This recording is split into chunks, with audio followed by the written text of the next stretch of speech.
ও ভাই স্কুলের স্যার আমার ইনভাইট দিতেছে, যাই তো। কি সাকিব, আমার স্কুলে সব স্টুডেন্টরা বলে তুমি নাকি কালেকশন ভার্সেসের কিং হয়ে গেছো। আরে স্যার কিংকে তো কিংই বলবে।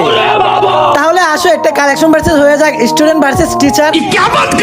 কি বলেন স্যার? আপনারা যদি আমি কালেকশন ভার্সেস হারাই দেই তাহলে তো এটা আপনার অপমান। কি তুমি হারাইবা আমাকে? তুমি কি ভুলে গেছো গুরু সবসময় গুরুই থাকে? তাহলে আসেন স্যার, হয়ে যাক একটা কালেকশন ভার্সেস। তাহলে শুনো, তোমাদের টিউশনের টাকায় আমি কিনে ফেলেছি প্রাইভেট কার। এই দেখো আমার কাছে আছে ইভোএস কার। স্যার পাকি ম্যাডামে নাকি আপনারা দিছিল অনেক বড় একটা ফার। এই দেখেন আমার কাছে আছে ম্যাক্সিস কার। সাকিব, ক্লাসের সব স্টুডেন্ট বলে তুমি একটা নুবরা। এই দেখো আমার কাছে আছে বান্ডিল কুবরা। আর ওদেরকে বলবেন আমি না নুবরা। এই দেখেন আমার কাছে আছে বান্ডিল কুবরা। আমি এখন তোমাকে একটা বান্ডিল দেখাবো, যদি তুমি আমাকে এটা দেখাইতে পারো তাহলে আমি মেনে নিব তুমি কালেকশন ভার্সেস এর কিং। আচ্ছা ঠিক আছে, দেখেন আমার তাড়াতাড়ি। প্রিয় কালার রেড। এই দেখো আমার কাছে আছে গোল্ডেন শেড। কালেকশন ভার্সেসে আইরা হন হয়ে যাবেন আপনি স্যাড। এই দেখেন আমার কাছে আছে গোল্ডেন শেড।